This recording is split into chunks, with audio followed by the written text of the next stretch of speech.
Bonjour à tous. Alors on a fait un chiour sur Modéani. Qu'est-ce que ça veut dire de manière générale? Et dans ce chiour précédent, on a établi un parallèle entre le prélèvement de la chala dans la pâte à pain et le Modéani. C'est quoi le parallèle? On a dit quand on a une pâte à pain, d'accord, on a un commandement de prélever une partie, les prémices de cette pâte. D'accord? Avant même de pouvoir consommer la pâte, on doit prélever une partie, donc ça s'appelle la chala, qu'on doit donner au Kohen. D'accord? Et une fois qu'on a donné justement cette chala au Kohen, cette partie-là au Kohen, c'est à ce moment-là que la pâte devient cachère pour qu'on puisse la consommer. La même chose avec Modéani. On a dit Modéani, c'est quoi? C'est que je prends des prémices de ma journée et que je les donne à Hachem. Je prends au lever du lit, au moment où j'ouvre les yeux, je prends ma première pensée, ma première parole et ma première action et je les mets pour Hachem. Et à l'image de la pâte à pain qui ne devient cachère qu'une fois que j'ai prélevé la chala, pareil, ma journée, si on peut dire, va devenir cachère. On va voir ce que ça veut dire. Mais il va y avoir une influence sur ma journée entière du Modéani. Donc ça, c'est ce qu'on a vu la fois précédente. Aujourd'hui, on va essayer de comprendre comment ça fonctionne, basé sur les enseignements d'une sikha du Rabbi. Et lors de la prochaine vidéo, on va réexpliquer tout ce concept, mais basé sur un ma'amar du Rabbi.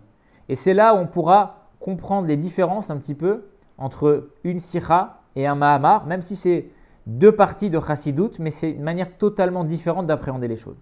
En tous les cas, je referme la parenthèse. Donc on va essayer de comprendre comment ça fonctionne que le Modéani d'un juif, il a une action sur toute la journée. Comment ça fonctionne? En fait, quand on fait Modéani, on a dit, on prélève, si on peut dire, sa première pensée, sa première parole, sa première action de la journée pour Hachem. Donc on va accepter sur soi, si on peut dire, le joug divin.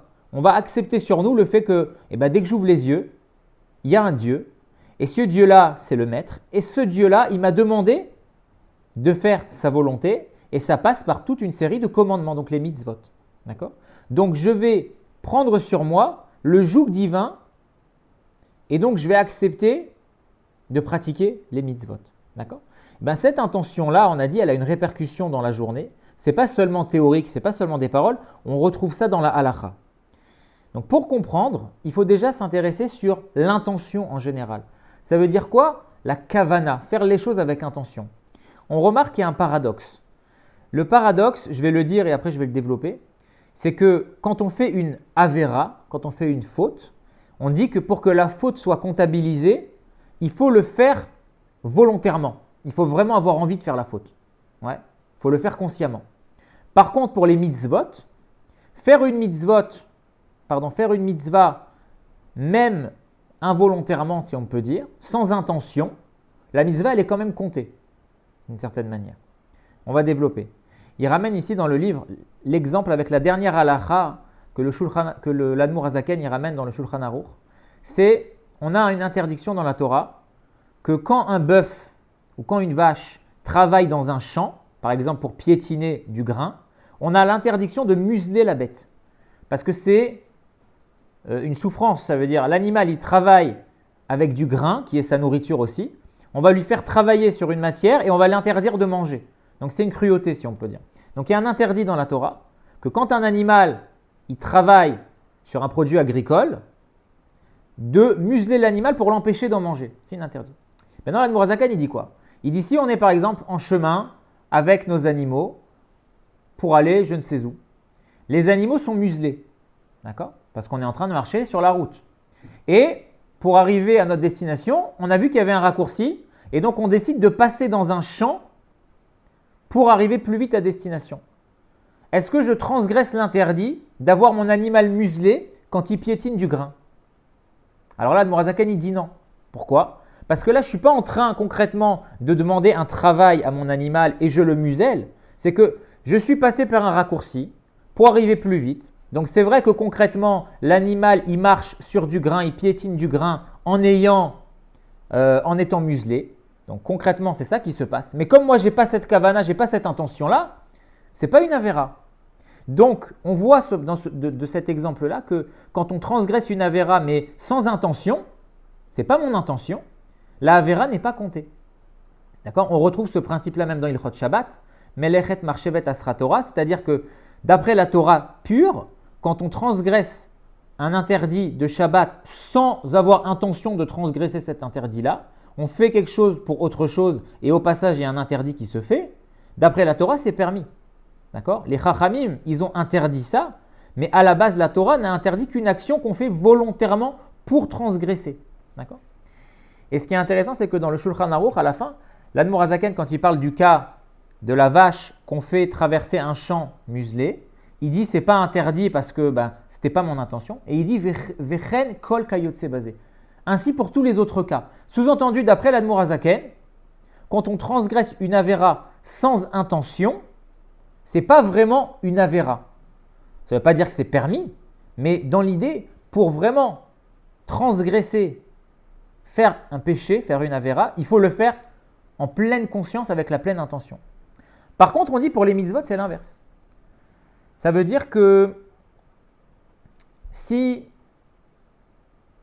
je trouve un juif dans la rue et je lui mets les tefilines, est-ce qu'il a fait la mitzvah ou pas? Bien sûr, il a fait la mitzvah. Est-ce qu'il avait l'intention de faire la mitzvah? Non. On l'a un petit peu forcé, on lui a forcé la main. Mais ça compte dans les mitzvot. Donc, dans la mitzvah, l'intention ne va pas bloquer vraiment le crédit de la mitzvah à mon compte. Par contre, dans la Avera, si je n'ai pas l'intention, la Avera ne compte pas. Alors, on explique en Chassidoute, mais ça, c'est une grande question en réalité. Parce que ça devrait être l'inverse. Ça devrait être quoi? On explique en Chassidoute que quand un homme il fait une faute, il va chuter de niveau, il va descendre, il va tomber. Alors que quand un homme il fait une mitzvah, il fait la volonté de Dieu, au contraire, il va s'élever spirituellement, il va se raffiner, il va raffiner l'objet avec lequel il a servi Hachem, et donc ça va être une élévation. Et c'est beaucoup plus dur de s'élever que de chuter. Donc normalement, dans la logique, on aurait dû dire, pour faire une mitzvah pleine, pour s'élever, il faut une intention dans la mitzvah pour que ça soit validé. Par contre, dans la Avera, pour chuter, c'est facile. Même sans intention, la Avera, elle aurait dû être comptabilisée. Et on voit que c'est totalement l'inverse. Pour la Avera, on nous dit si tu n'as pas l'intention de faire la Avera, ce n'est pas une Avera. Et pour la mitzvah, si tu n'as pas l'intention de faire une mitzvah, c'est oui une mitzvah. C'est l'inverse.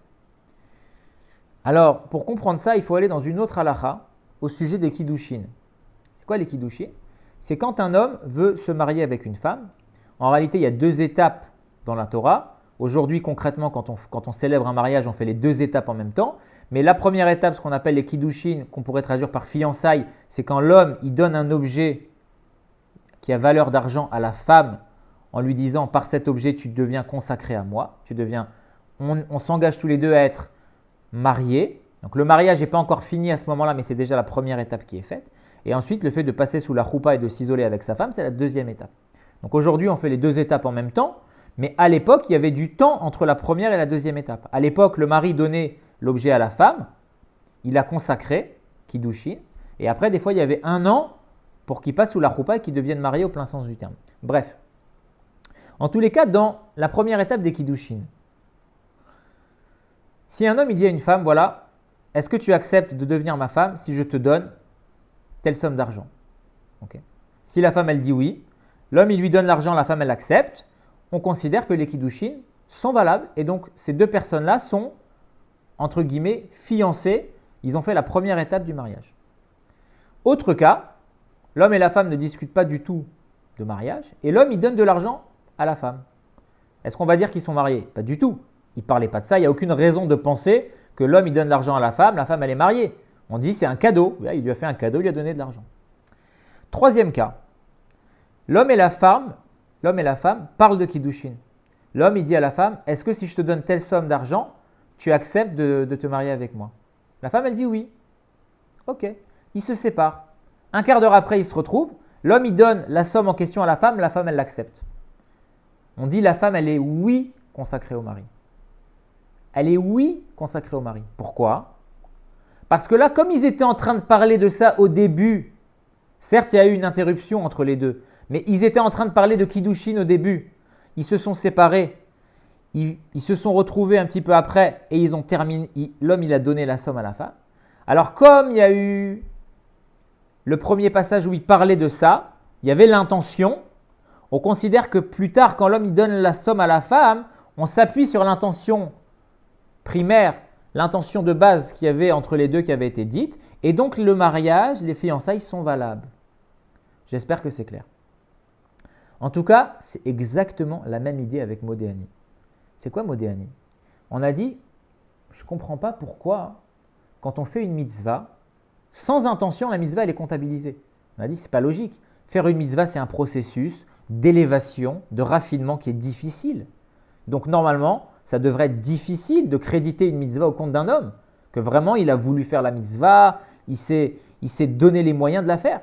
Et là, on va dire, oui, ok, il s'est raffiné, il s'est élevé, il a fait les efforts, ok, la mitzvah, elle est comptée. Il a l'intention et il fait la mitzvah, elle est comptabilisée. Mais quelqu'un qui fait une mitzvah, on le force à la faire, pourquoi il s'élèverait par ça? Pourquoi ça serait comptabilisé?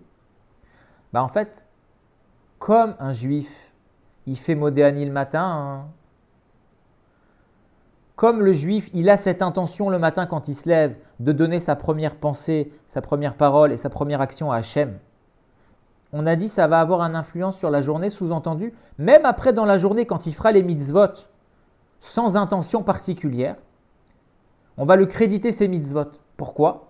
Parce que comme au début de la journée, il a eu l'intention, à ce moment-là, tout au long de la journée, les mitzvot qu'il va faire, on va greffer l'intention première qu'il a eue au début de la journée à toutes les mitzvot qu'il fait au cours de la journée. À l'image de cet homme, il parlait des kiddushin avec la femme. Ok, ils se sont séparés. Et que quand ils se sont retrouvés, l'homme, il a oui donné l'argent à la femme, on a dit ça marche.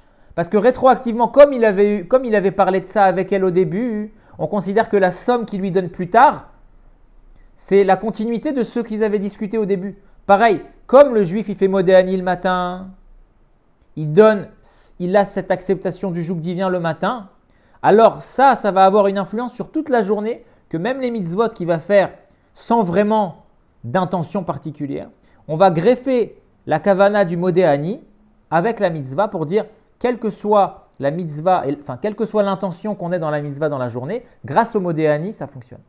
Et pour les averot, c'est l'inverse. Parce que comme on a une intention de base de soumettre à Hachem, si on fait une faute sans intention, alors ça rentre en contradiction avec l'intention de base qu'on a eue. Sous-entendu, la avera qu'on fait, le maasé, l'action de faire une faute, il n'y a pas vraiment de faute si on n'a pas d'intention parce qu'on considère qu'on a l'intention première de servir Hachem. Donc si je fais un acte sans intention particulière, si je fais une avera sans intention particulière, l'intention de Modéani, entre guillemets, il annule la avera. Sauf si je fais la avera avec volonté, avec conscience, avec intention. Là, forcément, c'est une vraie avera, on va dire. Mais une avera qui est faite, on va dire, sans faire exprès ou sans intention, on considère que l'intention initiale du Modéani va annuler l'effet négatif de la avera. Donc, on comprend de là l'importance du Modéani. Quand un juif, il donne, on a dit, il donne les prémices de sa journée à Hachem, ce n'est pas juste théorique. On retrouve ça dans la halacha, ça veut dire, grâce à ce Modéani-là, avec toute l'intention qu'on doit lui donner, ça va avoir un impact sur toutes les mitzvot de la journée, de nous sauver, que quand on fait une mitzvah rapidement, machinalement, on met les tefilines le matin.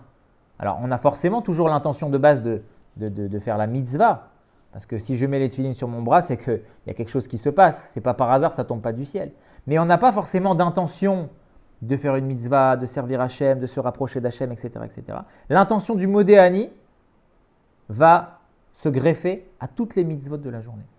Et le rabbi termine la sikha en disant, tu pourrais me dire, ok, je comprends l'idée, c'est très beau, c'est très concret, mais ça c'est valable peut-être que pour un juif qui fait le Modéani le matin. Mais imagine-toi un juif, il ne fait pas Modéani le matin. Il ne fait pas Modéani. Tu l'attrapes dans la rue, tu lui mets les tefilines. Est-ce que même ce juif-là, on dit sa mitzvah, elle compte vraiment? Parce que là, on ne peut pas lui greffer l'intention du Modéani dans sa mitzvah, il n'a pas fait Modéani. Alors le rabbi dit, étant donné que chaque juif, il a en lui une âme qui ne veut pas se séparer de Dieu et qui veut toujours faire les mitzvot, cette volonté-là, elle peut être voilée, mais elle existe. Donc un juif, il a toujours la volonté de faire les mitzvot. Sa neshama, elle veut faire les mitzvot. Donc même si c'est une volonté qui est voilée, cette volonté-là aussi, on peut la compter.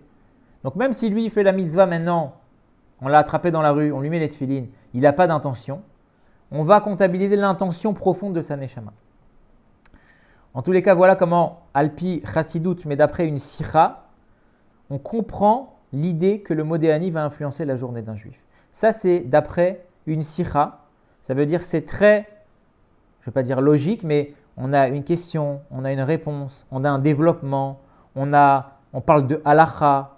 C'est très concret et très logique et très bien, on va dire, ficelé, organisé, questions, hypothèses, réponses, etc.